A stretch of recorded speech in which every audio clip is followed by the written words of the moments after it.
बिस्मिल्लाहिर्रहमानिर्रहीम। अस्सलामु अलैकुम। इंट्रोडक्शन टू कंप्यूटर प्रोग्रामिंग के 8वें लेक्चर के साथ मैं हूं फुरकान अहमद ख़ान। स्टूडेंट्स, हम पिछले 7 लेक्चर्स में सी प्रोग्रामिंग के काफ़ी इम्पोर्टेंट कॉन्सेप्ट्स डिस्कस कर चुके हैं। आई होप कि आप लोग कुछ ना कुछ इंशाल्लाह समझ रहे होंगे। And if there is any query तो you can contact me. Last lecture में हमने डिसीजन कंट्रोल स्ट्रक्चर या डिसीजन कंट्रोल इंस्ट्रक्शंस का इंट्रोडक्शन शुरू किया था। It was the if statement what we have learned in the last lecture. If statement एक decision control structure है जो कि हम अपने कोड में इसलिए यूज़ करते हैं कि हम ये चाह रहे होते हैं कि सर्टेन सिचुएशंस के दौरान कंप्यूटर अपना एग्जीक्यूशन चेंज करे। हमने एक एग्जाम्पल प्रोग्राम भी किया था इफ स्टेटमेंट से रिलेटेड। विल डू मोर इंशाल्लाह टुडे। और उसके बाद हम इफ एल्स स्टेटमेंट के बारे में पढ़ेंगे आज। So let's start the lecture. Okay, multiple statements with in if. एक इफ स्टेटमेंट के अंदर जिसमें हम इफ का कीवर्ड यूज़ करते हैं और उसके बाद हम एक पैरेंथेसिस लगाते हैं जिसमें हम एक अदद कंडीशन लिखते हैं। ठीक है, उसमें हमने लास्ट लेक्चर में जो प्रोग्राम किया था उसमें एक ही स्टेटमेंट हमने लिखी थी।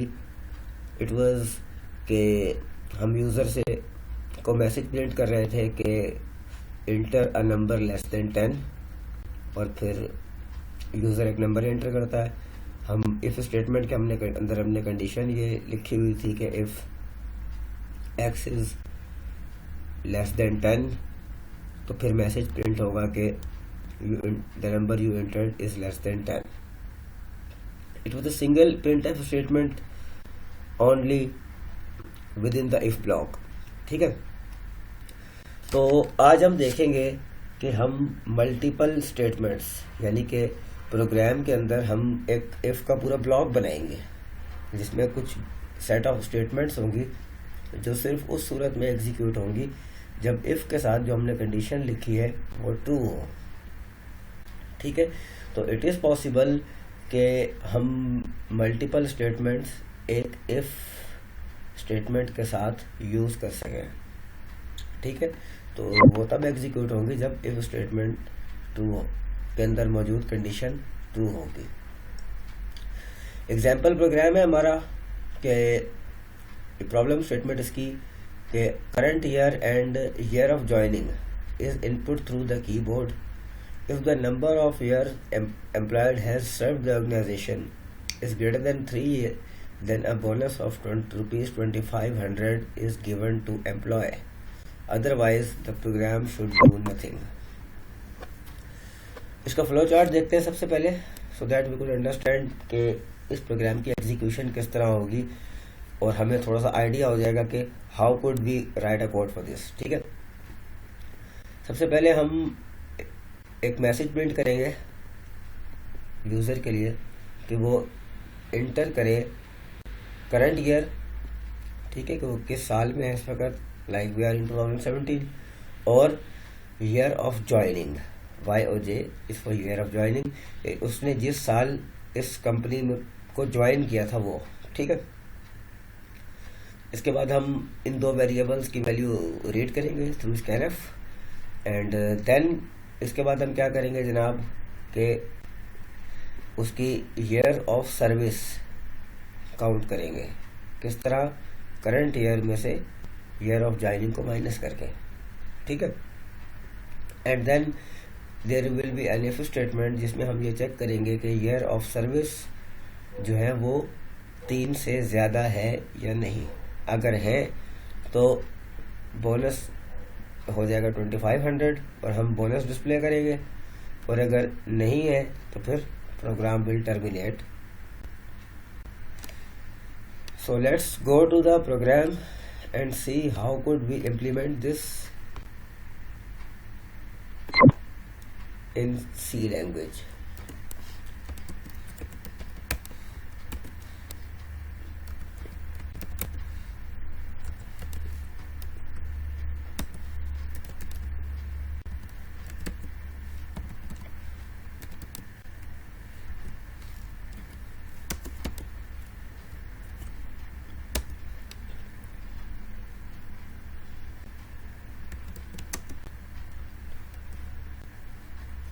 करंट ईयर, ठीक है, ईयर ऑफ ज्वाइनिंग, बोनस और year of service. I think we need only this variables.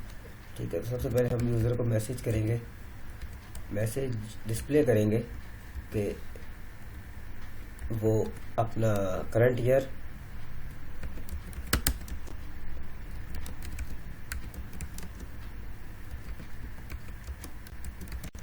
और the year of joining in the organisation enter करें।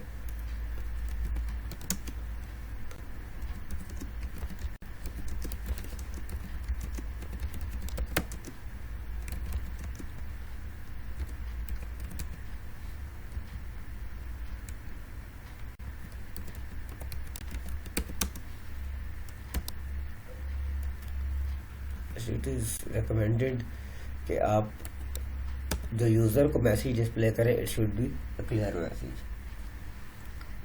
ताकि आपके प्रोग्राम की लुक एक अच्छी यूज़र फ्रेंडली टाइप हो। ठीक है, स्कैनएफ के थ्रू हम इनपुट लेंगे and that will B actually %d, ठीक है। एंड सबसे पहले हमने करंट ईयर की इनपुट लेनी है यूज़र से, ठीक है। उसके बाद कॉमा सेपरेटर यूज़ करना है और ईयर ऑफ ज्वाइनिंग की इनपुट लेनी है, ठीक है। अब हम इसके बाद कैलकुलेट करेंगे कि सबसे पहले क्या कि ईयर्स ऑफ सर्विस कितनी हुई है उसकी। तो करंट ईयर में से हम सब्ट्रैक्ट करेंगे ईयर ऑफ ज्वाइनिंग को, ठीक है। And now the time comes कि हम इफ स्टेटमेंट यूज करें। If year of service is greater than 3, ठीक है। अच्छा, अगर हम मल्टीपल स्टेटमेंट्स एक इफ स्टेटमेंट के ब्लॉक में अगर हम एक से ज़्यादा स्टेटमेंट्स लिखना चाहें तो उसका तरीकाकार ये है कि हमें करली ब्रैकेट्स यूज़ करने होंगे इस इफ स्टेटमेंट के ब्लॉक की डोमेन को वाज़ेह करने के लिए। And if you don't do this तो क्या होगा कि कंपाइलर आपके इफ स्टेटमेंट से लेकर till the last edge of your program, ठीक है, लास्ट स्टेटमेंट तक तमाम स्टेटमेंट्स को इफ ब्लॉक की स्टेटमेंट्स कंसीडर कर लेगा और आपकी प्रोग्राम की एग्जीक्यूशन एक बिल्कुल अजीब तरीके से होना शुरू हो जाएगी। You will not tend to know कि what is the problem, why it's not doing what we want to do, ठीक है। तो बोनस इज इक्वल टू 2500 और डिस्प्ले करना है हमने कि यूजर को कितना बोनस मिला है। ये फॉर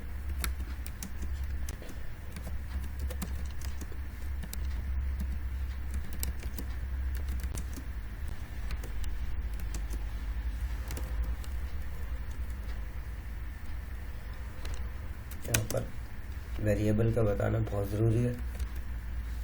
सॉरी, बोनस, ठीक है। It's enough for in with in the block. So now we are out of this block and we have to do nothing. If this statement is false, just terminate the program after this. Okay, it's complete now. Now I'm gonna compile and run this program.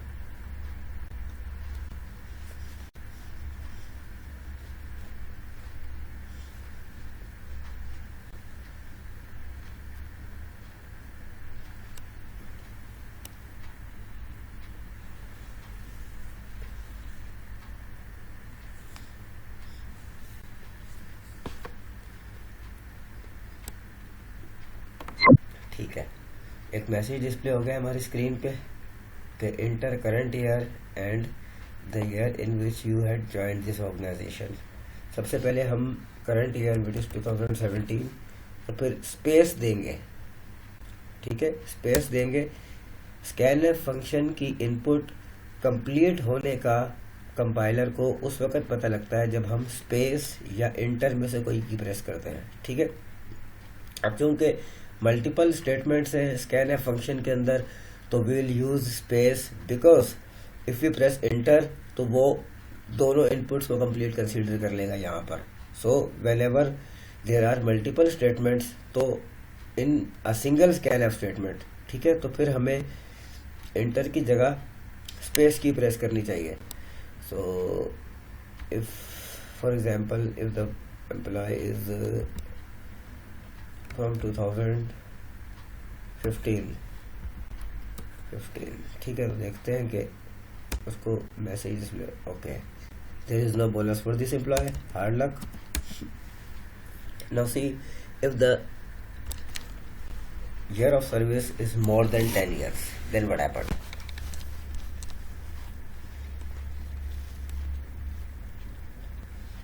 Current year is 2017 again, and the service year is, for example, 2013. So it's got bonus of rupees 2500. That was for this program. Let's move ahead. What's next? Okay. अब तक हमने देखा कि हमारे programme में decision point सिर्फ एक था। ठीक है, इसका मतलब यह है कि कंप्यूटर के पास सिर्फ दो रास्ते थे। ठीक है, अगर वो डिसीजन ट्रू है, कंडीशन ट्रू है, तो there was a statement within if block कि फिर ये एग्जीक्यूट करना है। ठीक है, और अगर ये स्टेटमेंट ट्रू नहीं है तो फिर क्या करना है ये हमने उसे नहीं बताया। ठीक है, उसके बाद हमने सिंपल प्रोग्राम टर्मिनेट कर दिया। अब इफ एल्स स्टेटमेंट का पर्पस ये है कि अगर हम ये चाहते हो कि प्रोग्राम की एग्जीक्यूशन दो मुख्तलिफ तरीकों से हो। दो मुख्तलिफ से मुराद ये कि if there is a decision point, ठीक है, और उस डिसीजन पॉइंट में मौजूद डिसीजन फॉल्स हो गया। ठीक है, तो फॉल्स होने की सूरत में भी कुछ खास स्टेटमेंट्स एग्जीक्यूट हो जो कि सिर्फ फॉल्स होने की सूरत में ही हो रही है। ठीक है, तो उसके लिए हम इफ एल्स स्टेटमेंट यूज करते हैं। ठीक है, if else when different actions if conditions are true और फॉल्स। अगर हम ये चाहते हो कि डिफरेंट एक्शंस परफॉर्म हो,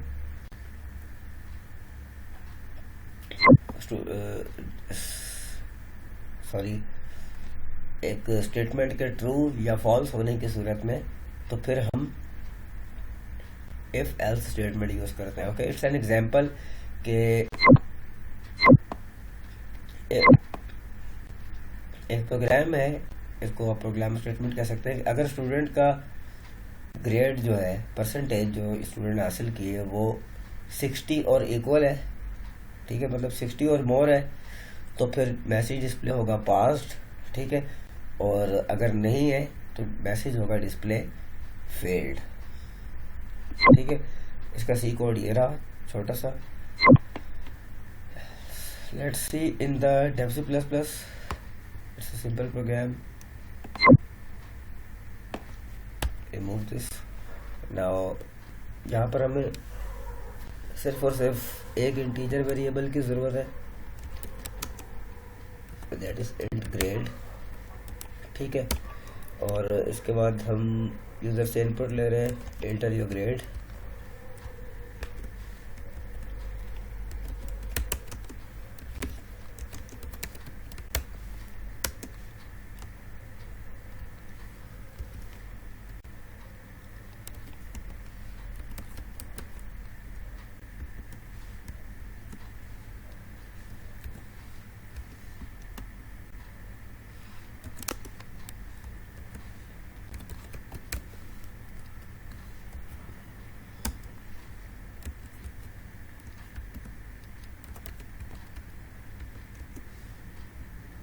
ग्रेटर और इक्वल टू का साइन ये रहा. ठीक है, यू हैव टू रिमेंबर कि आपने ग्रेटर देन के साइन के राइट साइड पे एक इज इक्वल टू का साइन लगाना है, that will be equal to greater और इक्वल टू. ठीक है, ग्रेटर और इक्वल टू 60.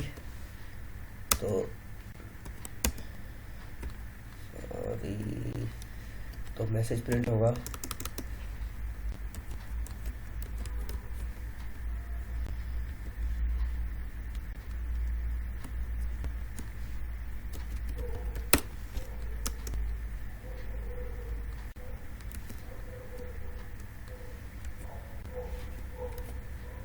ठीक है, else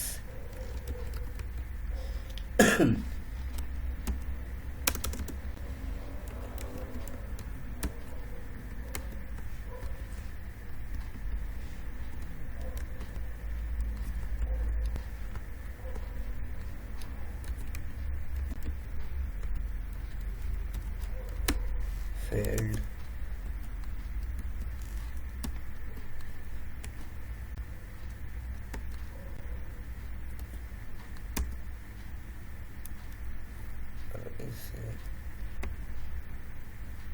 Okay, while I run this code,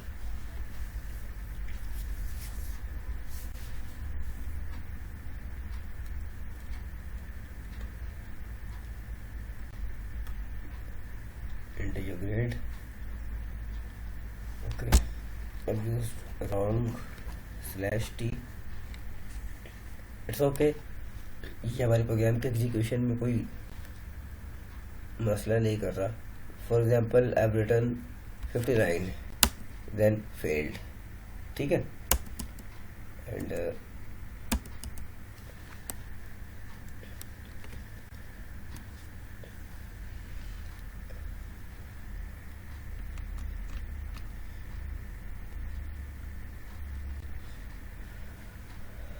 no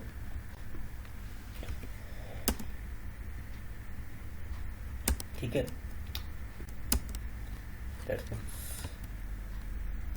use of else statement, if else statement. Okay, there is another example waiting for us. If a company,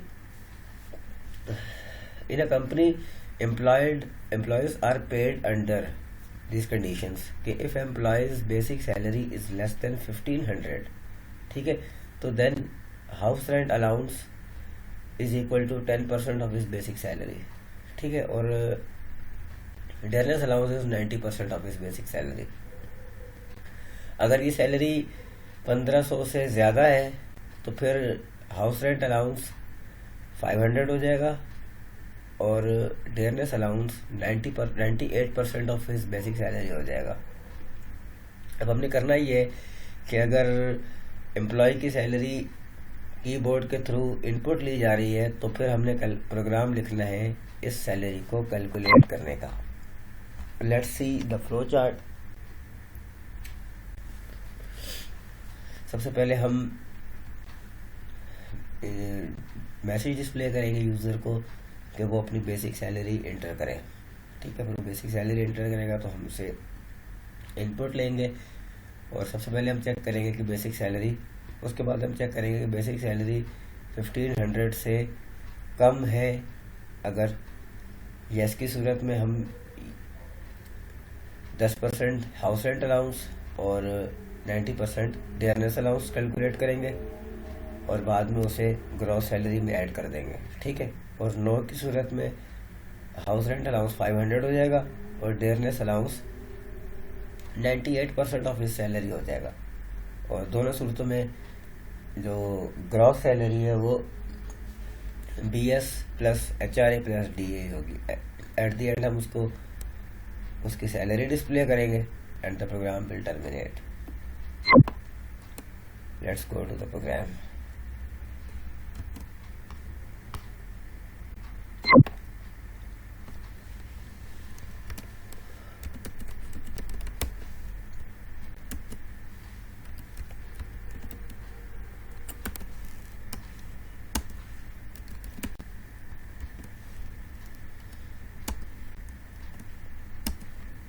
सबसे पहले हमारे पास जो variable है दैट इज बेसिक सैलरी, ठीक है।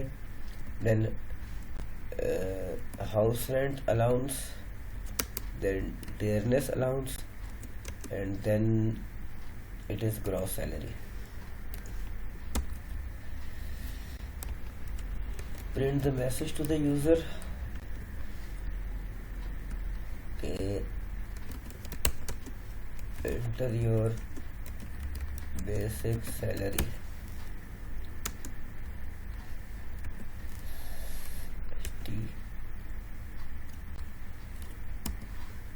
now let's use scanf to take this input.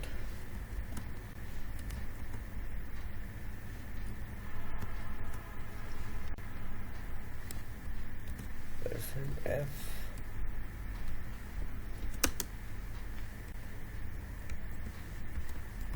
And BS, okay. अब हम अपना if ब्लॉक यूज करेंगे। if BS is less than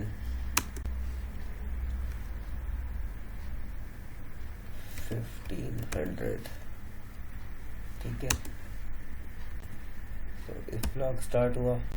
if block के अंदर हमने क्या लिखना था कि HRA is equal to BS into 10 divided by 100, ठीक है, 10%। और DA is equal to BS into 90 divided by 100, ठीक। और उसके बाद एल्स ब्लॉक कि अगर ये स्टेटमेंट्स फॉल्स हो जाती हैं तो फिर क्या होगा।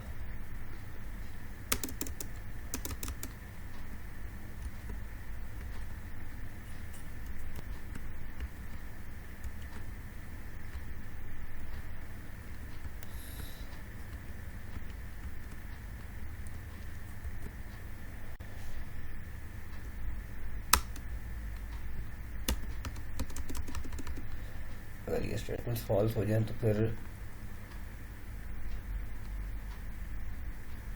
HRA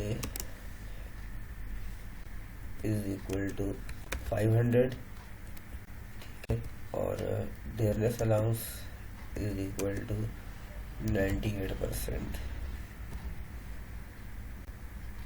of basic salary.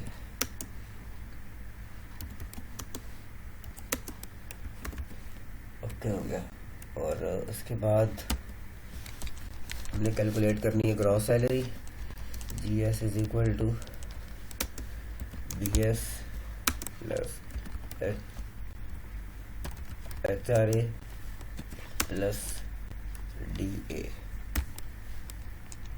and then we'll print this gross salary in front of our user.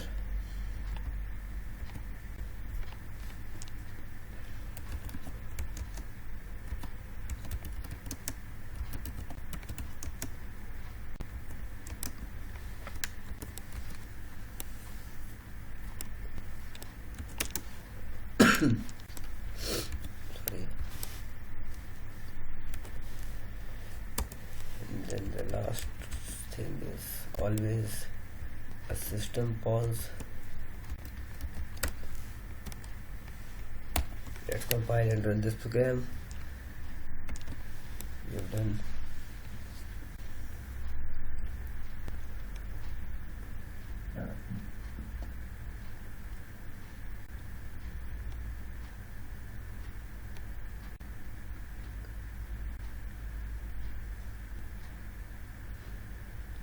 Okay, basic salary for example is 1500.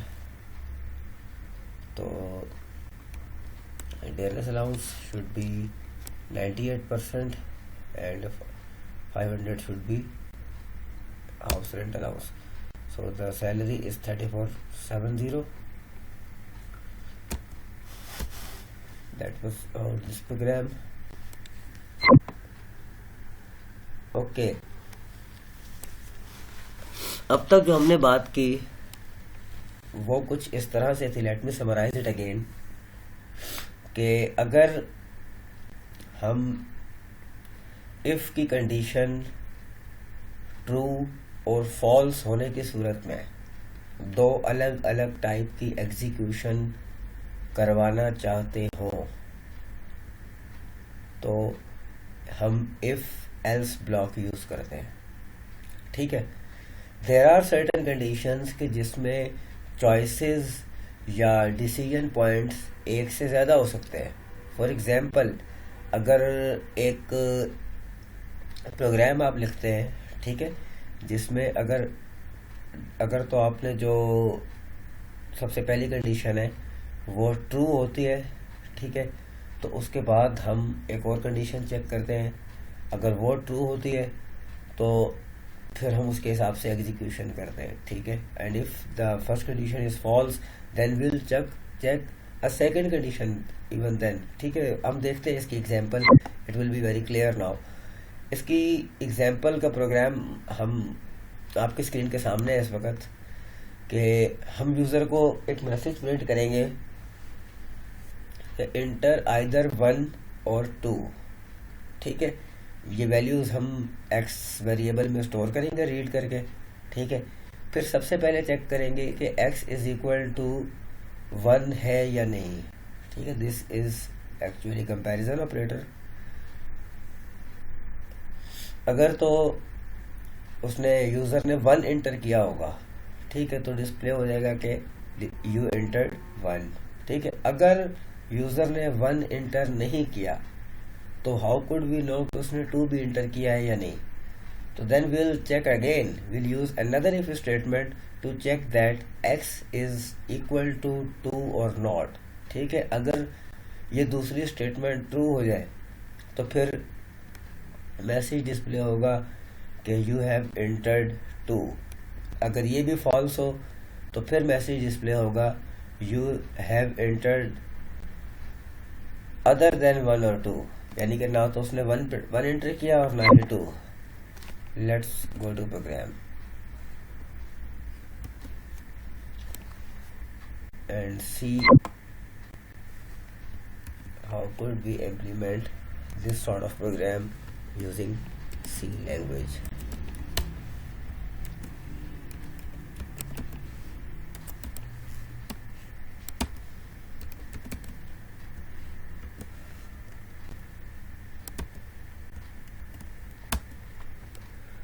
We will need only one variable, that is x. The logic is this, that we have to first of all print the message to the user that enter either 1 or 2.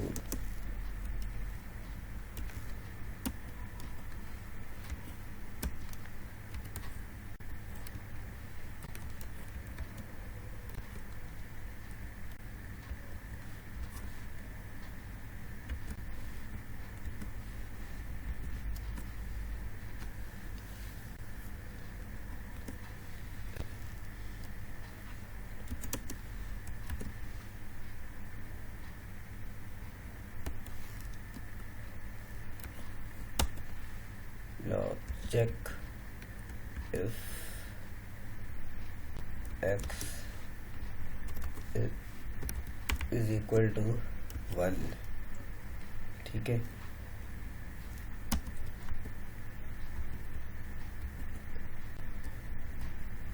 अगर x 1 है तो इसका मतलब user ने 1 enter किया है।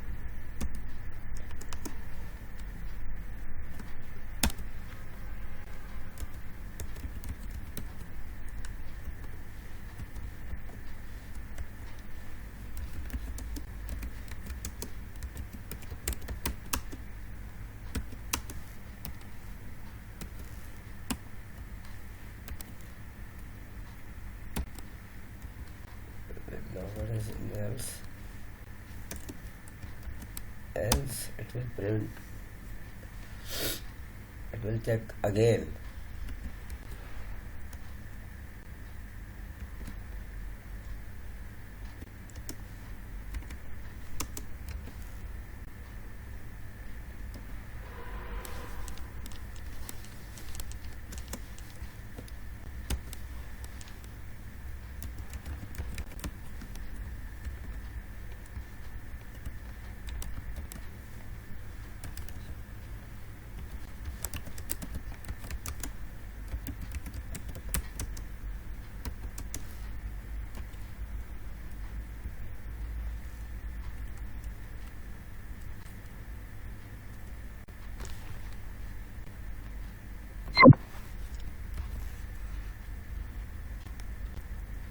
और अगर उसने 2 भी एंटर नहीं किया तो how could we know it will B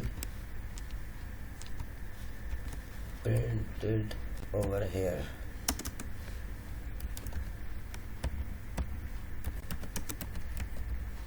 Sorry, I have to write these words in printf statement.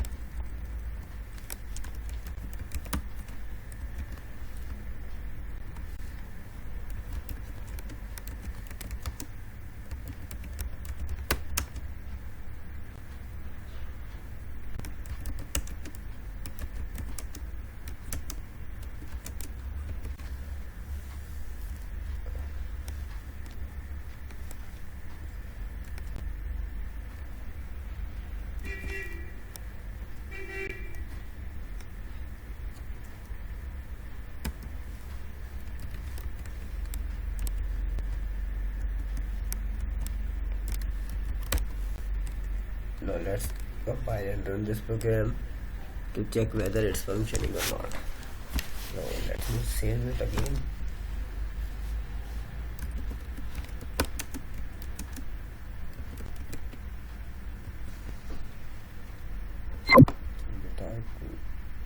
.c and then it will be compiled and run. Okay, there is an error. What is this? Expected. Okay, I forgot the semicolon over here. Let's do it again.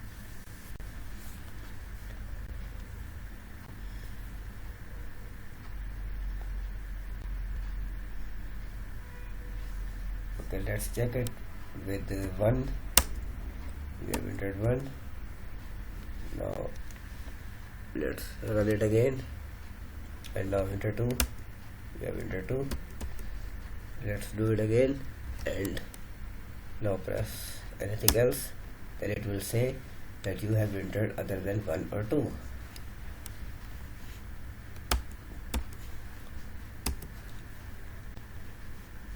Let's go back to the slides and see what's next here. Okay, if statement can be written in these forms. Let's go back so that we could see the previous ones. अच्छा, इनमें से ये form हमने सबसे पहले use की थी, where only one statement was there, ठीक है। फिर ये फॉर्म हमने आज यूज की कि इसमें 2 स्टेटमेंट्स थी, एक से ज़्यादा स्टेटमेंट्स थी, और करली ब्रैकेट्स हमने यूज किया। अगर इफ और एल्स दोनों यूज हो रहे हो और दोनों में एक एक स्टेटमेंट हो, it's optional. Basically if block के अंदर या एल्स ब्लॉक के अंदर अगर एक स्टेटमेंट सिर्फ लिखी हुई है तो फिर करली ब्रैकेट्स ऑप्शनल है, ठीक है। But if there are more than one statements then curly brackets compulsory होंगे, ठीक है। तो इट्स द फोर्थ वन कि जिसमें इफ ब्लॉक में भी मल्टीपल स्टेटमेंट्स हैं और करली ब्रैकेट्स में इनक्लोज्ड है, और एल्स ब्लॉक में भी मल्टीपल स्टेटमेंट्स हैं और करली ब्रैकेट्स में इनक्लोज्ड है, ठीक है। और this is the form of nested if else statement, जो कि हमने अभी थोड़ी देर पहले जो प्रोग्राम लिखा that was of nested if else.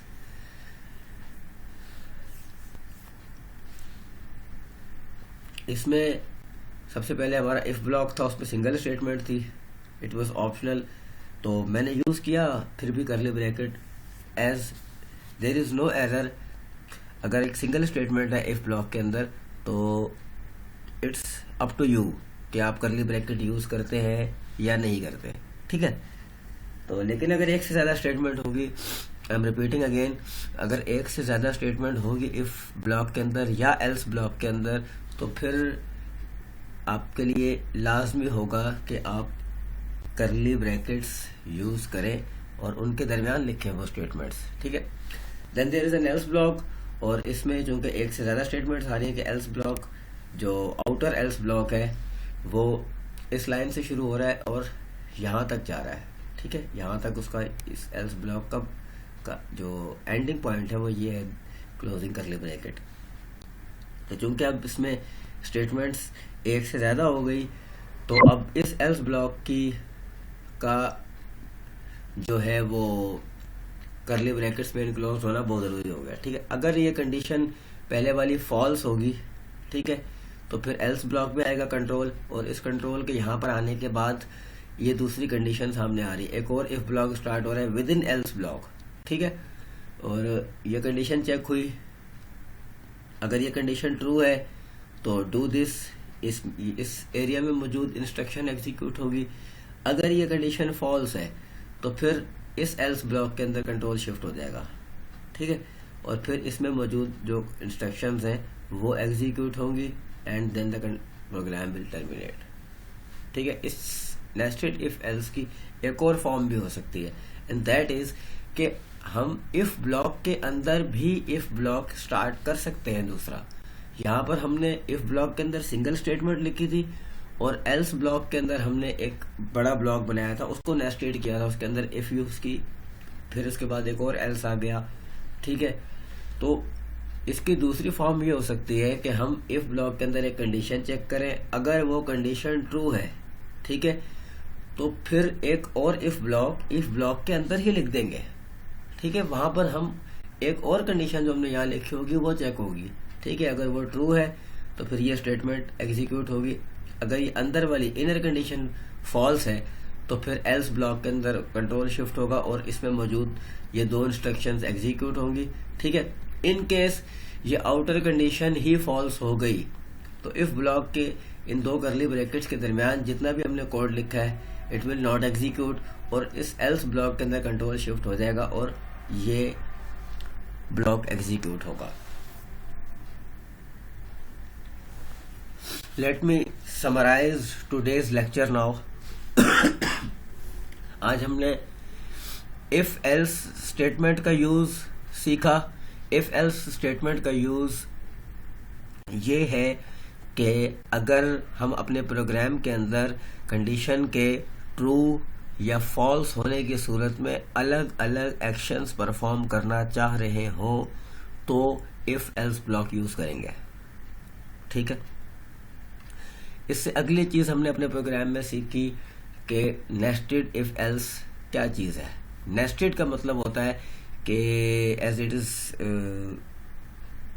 A common word, it is from nest. तो नेस्ट के अंदर आप अगर देखें तो जो तिनके होते हैं वो एक के अंदर एक जुड़ा हुआ होता है बिल्कुल, ठीक है, मतलब वो बहुत क्लोज दिन के जमा करके एक जगह पर, तो फिर उसको एक नेस्टिंग की सूरत दी जाती है। ठीक है, तो नेस्टेड इफ एल्स का मतलब ये है कि एक इफ एल्स ब्लॉक के अंदर, इफ ब्लॉक के अंदर या एल्स ब्लॉक के अंदर एक और या एक से ज्यादा और इफ एल्स ब्लॉक लिखे जाए।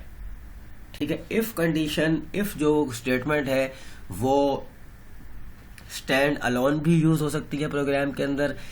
मीन्स के इट मे पॉसिबल कि आप अपने प्रोग्राम के अंदर 5 इफ स्टेटमेंट्स यूज करें लेकिन एल्स स्टेटमेंट यूज ना करें। ठीक है, लेकिन else statement stand alone use नहीं हो सकती।